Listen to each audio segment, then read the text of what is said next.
Si Langgam at si Tipaklong. Isang umaga, maganda ang sikat ng araw.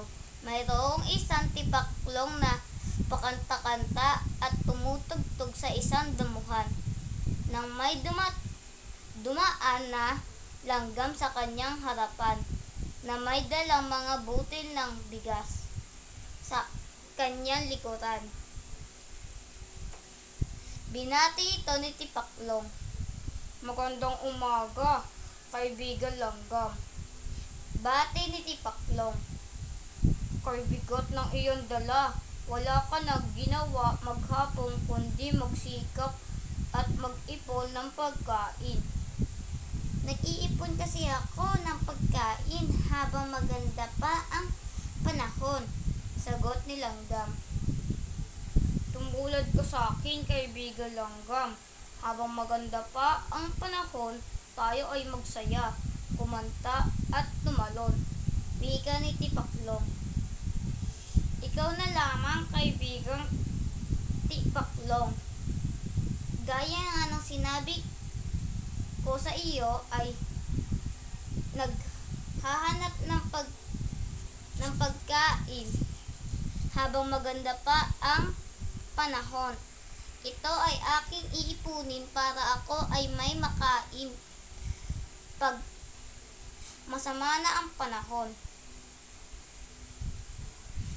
Lumipas pa ang maraming araw, dumating ang tag-ulan. Umuulan sa araw, umuulan sa hapon, at kahit sa gabi ay umuulan pa din. At dumating ang panahon na kumikidlat at kumukulog at malakas ang hangin, sabay ang malakas na pagbuhos ng ulan. Giniginaw at gutom si Tipaklong. Naisip niya na puntahan si Langgam. Tok, tok, tok. Bukas ang pinto. "Aba, ikaw pala, kaibigang Tipaklong," wika ng Langgam. "Tuloy ka. Halika sa loob at maupo.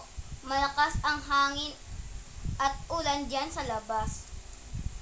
"Salamat, kaibigang Langgam. Mayroon akong mga pagkain sa loob at ikaw ay kumain muna," sabi ni Langgam.